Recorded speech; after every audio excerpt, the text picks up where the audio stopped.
So, Rick, how did you sleep last night?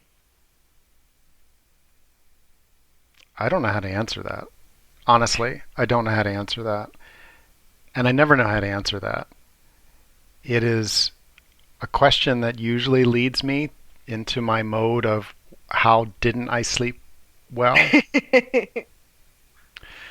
And as you're going through this program, it can be a question that you ask yourself too. Well, how did I sleep? Yeah, we want to see if we're making progress, what's coming up. It's really not, there's nothing wrong with it. There's nothing wrong with it.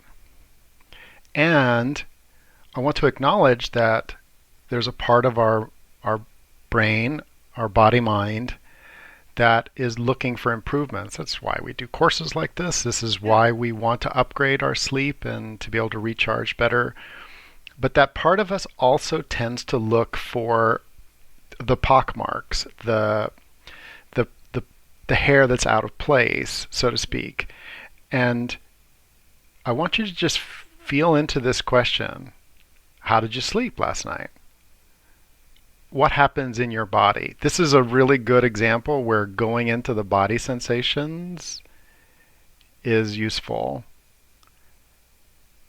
And so like there's this feeling in my throat. What is it for you if I ask you how did you sleep last night? Well, on days when I feel rested and I've kind of transitioned nicely, it's like, oh, really great. Like I like being asked. Like, like I feel happy.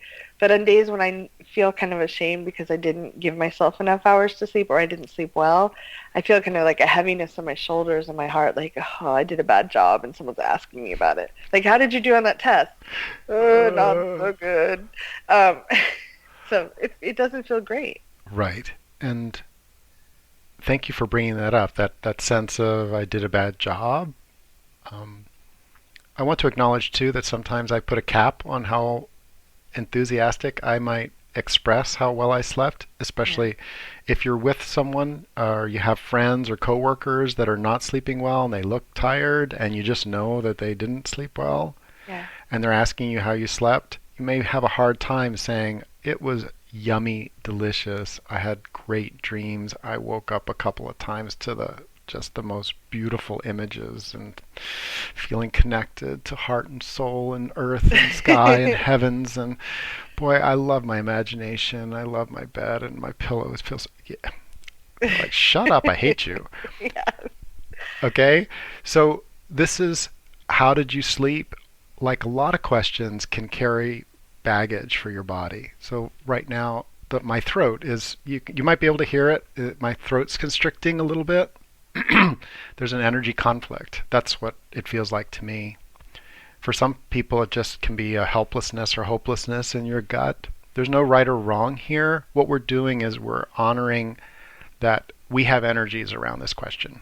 And let's do some tapping. See if you can feel your body. And if there's an emotion in that area or word that it has, just note that. You can incorporate that in the tapping.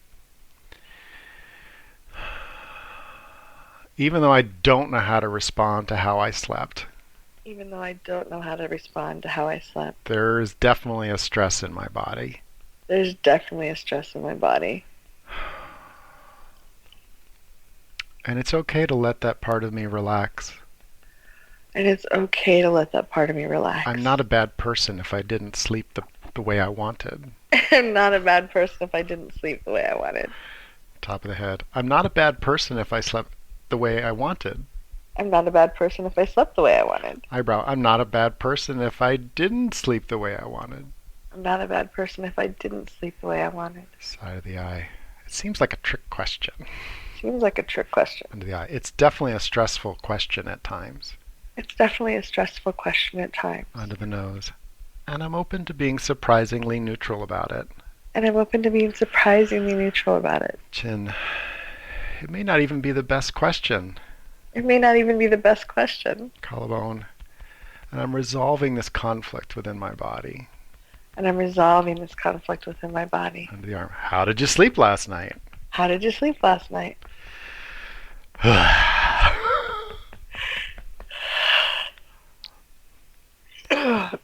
I think it's a caring, like people do that all the time, like, how are you doing? Like, it's just a way of kind of connecting in a mini way, but it can bring up some pretty intense feeling. Like, how are you doing? Well, some bad things just happened, and you asking makes me feel icky, but it's not a bad question per se. It's just Yeah. like it can bring up the feelings of like, oh, not so good. And when we can celebrate, that's beautiful. We can say, just beautiful. I just amazing. I'm doing so great. That feels good.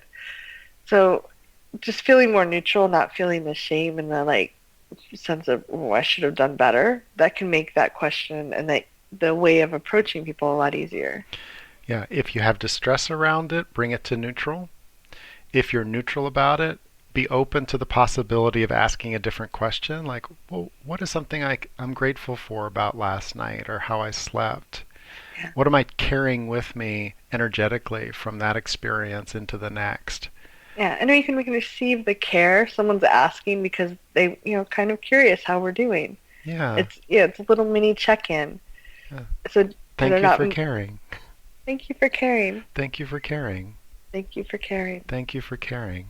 Thank you for caring. How I slept last night. How I slept last night, And all that question means to me. and all that question means to me. Collarbone, how I slept last night.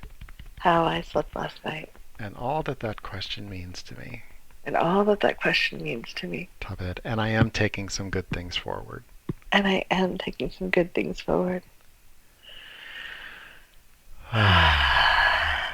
Nice job. Mm-hmm. Come back for the next video. We're going to be talking about conflicting needs, and I think that's a big one for a lot of people. It is. Thanks, Rick.